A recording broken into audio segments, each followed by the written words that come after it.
Análisis en el que contamos con Gisela Turasini, consultorio de bolsa. Utilizamos esta intervención, vamos a resolver dudas que nuestros oyentes nos van trasladando durante la semana y que podemos resolver con la ayuda de Gisela, CEO y cofundadora de Black Bear, una de las voces más autorizadas, ya saben, del panorama actual. Gisela, ¿cómo estás? Muy buenas tardes.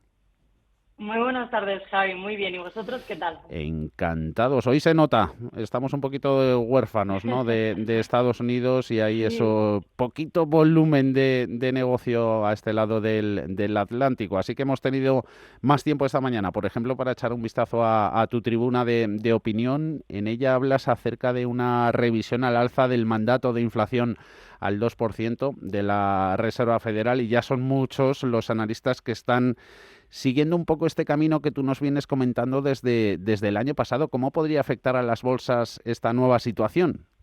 bueno, la verdad es que os agradezco mucho que la leáis, como siempre, y yo creo que hoy he hablado un poco del punto esencial, ¿no? Para explicar el desarrollo de las bolsas en los próximos meses, si no años, te diría, ¿no, Javi? Yo creo que este punto es comprender muy bien durante este ejercicio si la Fed será capaz de devolver la economía americana al punto de origen sin generar excesivos traumas, o bien si por contra la economía necesita un cambio generacional, te diría, ¿no?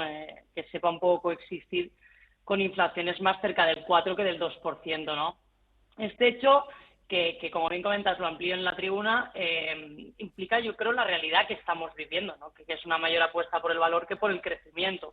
Ya lo hemos hablado en otras ocasiones aquí contigo, ¿no?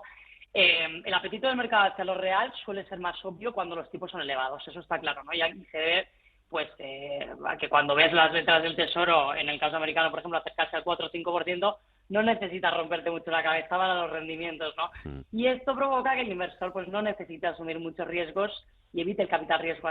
Entonces, te diría que aquí lo que priorizamos nosotros es compra de realidades. Las compañías de valor son aquellas que generan flujos y la posibilidad de que hoy lo hagan, ¿no? Por lo tanto, lo lógico es que el value siga siendo el líder del mercado hasta que no veamos con claridad que la inflación se estabilice por debajo del 4 y cerca del 2. Es mi opinión esta, por supuesto. Inflación, datos de precios que no se estabilizan. Dimos cuenta ya la semana pasada de referencias que pudieron no ahuyentar a muchos inversores del mercado. Pero ahí está esa Mm. corrección que sigue sin llegar. ¿Es hora de tomar algo de posiciones o todavía podemos seguir esperando ese ajuste?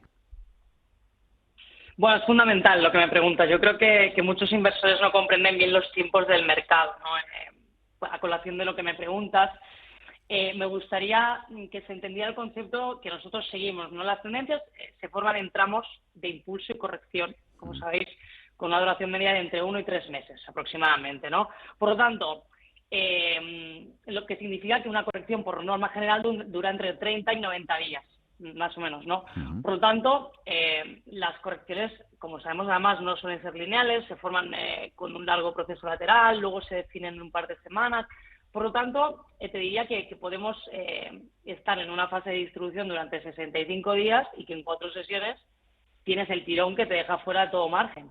Por lo tanto, a colación de lo que me preguntabas, yo creo que si queremos jugar al market timing es obligatorio siempre cederle algo de rentabilidad al mercado, ¿no? Pretender amarrar el último euro suele salir súper caro.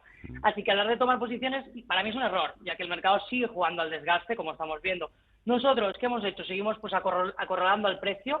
La semana pasada vendimos Netflix y Disney con un 20% de rentabilidad y ahora hemos reducido la exposición al 69%. Seguimos nuestra idea de que sea el mercado el que decida y, por supuesto, estamos interesados en adquirir compañías como Barrick Gold, que han caído un 17% después de venderlas. Como sabes, la operamos. Iremos actuando de manera selectiva y con cautela. De momento, seguimos estrechando ese cerco y creo que el proceso correctivo que esperamos ni siquiera ha empezado, Javi. Así que vamos a ver cómo responden las próximas semanas y operarlo, obviamente. La importancia, ¿no? Y es del market timing, ¿no? Estrategia que trata Sí. de identificar los mejores momentos para comprar y para vender. Siempre nos explicas que es igualmente importante saber, por un lado, comprar como saber vender. Esta semana, por cierto, tenemos algunas preguntas que nos han ido dejando nuestros oyentes al respecto de cómo salir de manera efectiva a cerrar una posición. ¿Cómo lo hacéis en vuestra mesa de Mm. Black Bear? Bueno, un poco lo que te comentaba antes, ¿no? Un trader yo creo que nunca sabe si su decisión será la buena, ¿no? Para ponerte un ejemplo, en el 2021 vendimos con Sol Energy con un 600% de rentabilidad y esta posición la gestionamos con un sistema de salida que está compuesto por una media móvil, siempre exponencial de 30 semanas, casi siempre para los oyentes si la quieren poner. Habitualmente utilizamos un indicador ponderado por el volumen, ¿vale? Esto es importante que lo tengáis en cuenta. Y este cambio en la decisión yo diría meramente casual, ¿no? Pero en nuestro caso entre en Consul, ¿no? Pero de haber seguido la media ponderada habríamos cerrado la posición con un 150 de beneficios, que no está mal también, ¿no? Luego, como sabéis, os estoy poniendo este ejemplo para que lo veáis más claro, como cuando vendimos en 30 el valor subió a 60, nunca sabes lo que puede pasar. ¿Quién nos iba a decir que el carbón iba a ser necesario en medio de una guerra en Rusia, ¿no? Por lo tanto, lo importante es siempre tener el precio controlado. Para esto es fundamental hacer uso de indicadores, como te decía, técnicos, que siguen las tendencias o criterios matemáticos muy claros, ¿no? Por ejemplo, cuando el valor tenga el 50% de potencial de revalorización, ahí empezamos a vender lotes del 20% de la posición total, hasta llegar al precio objetivo, más o menos, con un 20% de la posición inicial que la liquidamos cuando valor y precio se encuentran, como siempre os decimos. Por eso cuesta tanto ser rentable, ¿no? La mayoría de los inversores compra y sueña en vez de actuar, así que cuidado con las entradas y salidas. Antes hemos anotado los apuntes que nos decías, esos ajustes que habéis realizado en carteras. Anotamos ahora lo que nos cuentas en la pizarra. ¿Qué nos presentas esta semana, Gisela? Vuelvo con Barrick Gold. Barrick Gold. te lo he comentado antes, ¿no? Tras nosotros, en nuestro caso, liquidar beneficios, que hay un 17%, creo que es un buen momento para recomprar, la verdad. Yo creo que si mi tesis de mesa pasa por una inflación elevada, entonces mi tesis alcista del oro sigue en pie. Esto es un poco lo que nos decimos, así que Barrick Gold entra nuevamente en la cartera de BlackBird para esta semana. Tras perder, como os decía, un 17, creo que podemos recomprar y liquidar más tarde. Barrick Gold en la pizarra de Gisela Turasine, la de cierre de mercados. Gisela, como siempre, un placer. Que vaya bien la semana. Un placer, gracias. Hasta luego.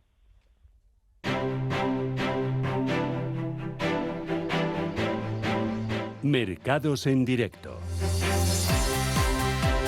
Viendo este lunes como las principales bolsas europeas decantan por la prudencia, por la cautela, bolsa española optando por una recogida de beneficios